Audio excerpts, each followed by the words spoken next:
Hello student, आप सभी कैसे हैं? आशा करते हैं आप सभी बहुत अच्छे होंगे। आप सभी के लिए बहुत बड़ी गुड न्यूज़ है। गुड न्यूज़ ये है कि आप सभी के लिए दिल्ली होम गार्ड के अंदर बहुत ही अच्छी वैकेंसी निकल कर आ चुकी है। तो आज हम बात करने वाले हैं दिल्ली होम गार्ड वैकेंसी 2024 की वैकेंसी के बारे में डिटेल्स में बताने वाले हैं। क्या एज लिमिट होने वाली है, सिलेक्शन प्रोसेस क्या होने वाला है, डिटेल्स में बताने वाले हैं, सैलरी क्या होने वाली है, डिटेल्स में बताने वाले हैं। तो पूरी वीडियो को एंड तक जरूर देखेंगे। स्टेप बाय स्टेप यहाँ पर डिटेल्स में सारी जानकारी देने वाले हैं। सबसे पहले यहाँ पर हम बात कर लेते हैं दिल्ली पुलिस। यहाँ पर देखेंगे Delhi home guard vacancy 2024 notification आपका जारी कर दिया गया है, जिसमें आपकी कितनी टोटल पोस्टें हैं। तो अगर यहाँ पर थोड़े से हम स्क्रॉल करके आपको बता दें कि यहाँ पर अगर टोटल पोस्ट की हम यहाँ पर बात करें तो टोटल होम गार्ड की टोटल पोस्टें हैं 10,285। यहाँ पर टोटल पोस्टें आपकी निकल कर आ चुकी हैं, ठीक है। जिसमें यहाँ पर आपको यहाँ पर डिटेल्स में आपको स्टेप बाय स्टेप करके यहाँ पर डिटेल्स में सारी चीजें बताने वाले हैं। सबसे पहले हम यहाँ पर बात करते हैं Delhi home guard eligibility criteria के बारे में। एलिजिबिलिटी क्राइटेरिया की अगर हम यहाँ पर बात करें तो यहाँ पर पास्ट 10+2, यहाँ पर पास्ट 10+2 सीनियर सेकेंडरी आपका पास होना चाहिए, यानी कि आपका टेंथ होना चाहिए प्लस आपका 12th होना चाहिए, ठीक है। 10th 12th अगर पास है तो आप इसके फॉर्म को भरने के लिए एलिजिबल हो पाएंगे, ठीक है। इसके बाद यहाँ पर हम बात करते हैं हाइट के बारे में। यहाँ पर हाइट कितनी मांगी जाती है?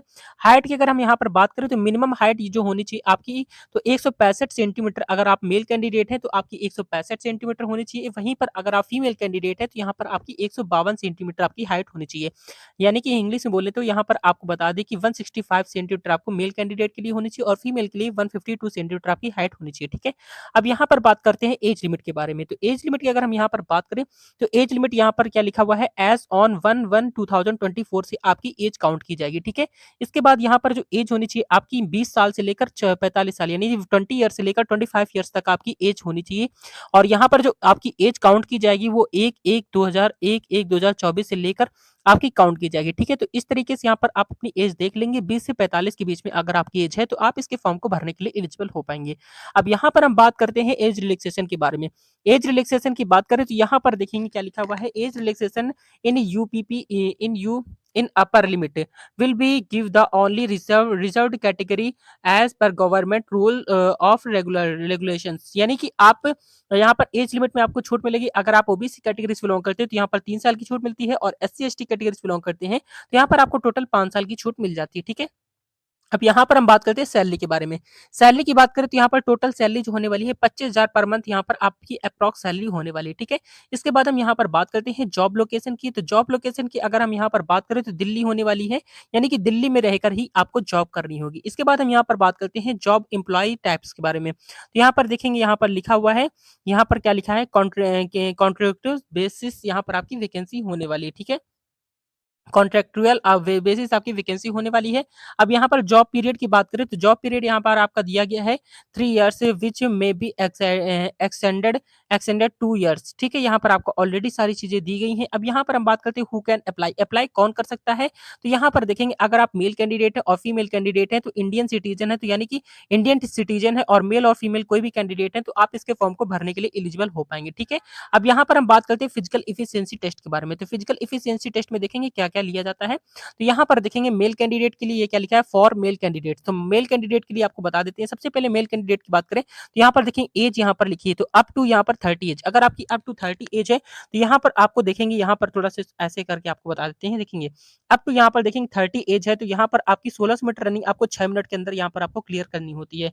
वहीं पर बिटवीन देखेंगे यहाँ पर आपको 30 से लेकर 40 के बीच में अगर आपकी एज है तो यहाँ पर 1600 मीटर आपको रनिंग करनी होती है, 7 मिनट के अंदर यहाँ पर आपको क्लियर करनी है। वहीं पर अगर आप देखेंगे यहाँ पर बिटवीन यहाँ पर 40 से 45 के बीच में है तो यहाँ पर आपको 1600 मीटर रनिंग आपको 8 मिनट के अंदर करनी होती है।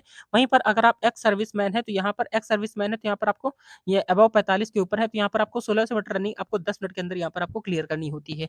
वहीं पर अगर फीमेल कैंडिडेट की बात करते हैं तो यहाँ पर देखेंगे लिखा है फीमेल कैंडिडेट, तो फीमेल कैंडिडेट को बता देते हैं। देखेंगे अप टू यहाँ पर 30 एज की है, 30 प्लस आपकी एज है तो यहाँ पर यानी कि आपकी यहाँ पर तो आपकी जो रनिंग करनी होगी आपको 1600 मीटर आपको 8 मिनट के अंदर करनी होगी। वहीं पर बिटवीन यानी 30 से 45 के बीच में अगर आपकी एज है तो यहाँ पर 1600 मीटर रनिंग आपको यहाँ पर 9 मिनट के अंदर करनी होती है। वहीं पर अगर बिटवीन यहाँ पर आपका लिखा है 40 से 45 के बीच में एज है तो यहाँ पर आपको 1600 मीटर रनिंग आपको 10 मिनट के अंदर यहाँ पर आपको क्लियर करनी होती है। और एक्स सर्विसमैन है तो यहाँ पर आपको रनिंग जो होती है 1600 मीटर आपको 12 मिनट में आपको यहाँ पर आपको क्लियर करनी होती है, ठीक है। ये हो गई रनिंग की बात। अब यहाँ पर हम बात करते हैं सिलेक्शन प्रोसेस के बारे में। सिलेक्शन प्रोसेस की अगर हम यहाँ पर बात करें, तो सिलेक्शन प्रोसेस जो होता है आपका 4 चरणों में यहाँ पर आपका सिलेक्शन प्रोसेस कंप्लीट होता है। सबसे पहले यहाँ पर आपका क्या होता है, physical efficiency test and measurement test यानी पीईटी, पी एंड एमटी होता है, ठीक है? फिजिकल एफिशिएंसी टेस्ट होता है एंड फिजिकल मेजरमेंट टेस्ट होता है। इसके बाद यहाँ पर आपका रिटन एग्जामिनेशन होता है and document verification and medical test होता है। यानी कि 4 चरणों में यहाँ पर आपका सिलेक्शन प्रोसेस जो है कंप्लीट कराया जाता है। इसके बाद यहाँ पर आप फॉर्म टाइप्स की बात करें, यानी फॉर्म किस तरीके से आपको अप्लाई करना है, तो online form, online application form, यानी कि ऑनलाइन माध्यम से आप इसके फॉर्म को अप्लाई करना है, ठीक है? अब यहाँ पर अप्लाई मोड को हमने बता दिया है कि ऑनलाइन माध्यम से आप इसके फॉर्म को इजीली अप्लाई कर पाएंगे। अब यहाँ पर हम बात करते हैं एप्लीकेशन फीस के बारे में। तो एप्लीकेशन फीस की बात करें तो यहाँ पर लिखा है ऑल कैंडिडेट, ठीक है? ऑल कैटेगरी कैंडिडेट के लिए ओनली 100 रुपीज फीस यहाँ पर आपकी लगने वाली है। चाहे आप फीमेल हो या आप मेल कैंडिडेट हो या ओबीसी एससी एसटी किसी भी कैटेगरी से हो, आपको 100 रुपए यहाँ पर आपकी फीस लगने वाली है। अब पेमेंट मोड आपको यहाँ पर हम ऑलरेडी बता दिया है कि यहाँ पर पेमेंट मोड आप credit card, debit card, net bank किसी भी माध्यम से यहाँ पर आप पेमेंट कर सकते हैं, ठीक है? यहाँ पर डिटेल्स में आपको हमने ऑलरेडी सारी चीजें बता दी हैं। अप्लाई प्री यहाँ पर सारी चीज़ें कौन-कौन से डॉक्यूमेंट्स आपके लगने वाले हैं, तो ये भी आपको हम बता देते हैं। तो देखेंगे, सबसे पहले यहाँ पर आपका वैलिड एंड यहाँ पर ईमेल आईडी लगेगी, इसके बाद यहाँ पर मोबाइल नंबर होना चाहिए, यहाँ पर प्रूफ के लिए रेसिडेंस यूनिक यहाँ पर आपका दिल्ली, अगर दिल्ली से होते हैं तो यहाँ पर रेजिडेंस जो भी है आपका वो लगेगा। यहाँ पर आले, यहाँ पर आपकी क्वालिफिकेशन मार्कशीट लगने वाली है 10th की, 12th की। इसके बाद यहाँ पर आपका क्या लिखा है, पुलिस यहाँ पर आपके पास कोई भी यहाँ पर आपका certificate issue form Delhi police यहाँ पर देखें क्लियरेंस होना चाहिए, ठीक है? इसके बाद यहाँ पर एज प्रूफ, यहाँ पर एज प्रूफ के लिए यानी कि आपकी मार्कशीट लगेगी, हाई स्कूल या इंटर की, या फिर आधार कार्ड, फोटोग्राफ लगेगा, सिग्नेचर लगेगी, लेफ्ट हैंड थंब इंप्रेशन लगेगा, आईडी एंड एड्रेस प्रूफ लगेगा, ठीक है? कास्ट कैटेगरी यहाँ पर यानी कि जो भी एक्स सर्विसमैन वगैरह भी जो भी है आपका, यहाँ पर आपकी सारी चीजें लगने वाली है, ठीक है?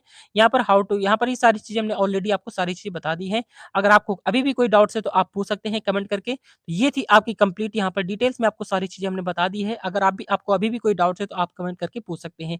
और यहाँ पर अप्लाई लिंक वगैरह के लिए यहाँ पर सारे लिंक वगैरह दिए हुए हैं। तो ये थी आपकी दिल्ली की ये होम गार्ड की वैकेंसी है, तो आप इस फॉर्म को अप्लाई करना चाहते हैं तो फॉर्म को जरूर अप्लाई करेंगे। तो ये थी आपकी कंप्लीट वीडियो। तो यहाँ पर आपको हमने ऑलरेडी सारी चीज़ें बता दी हैं।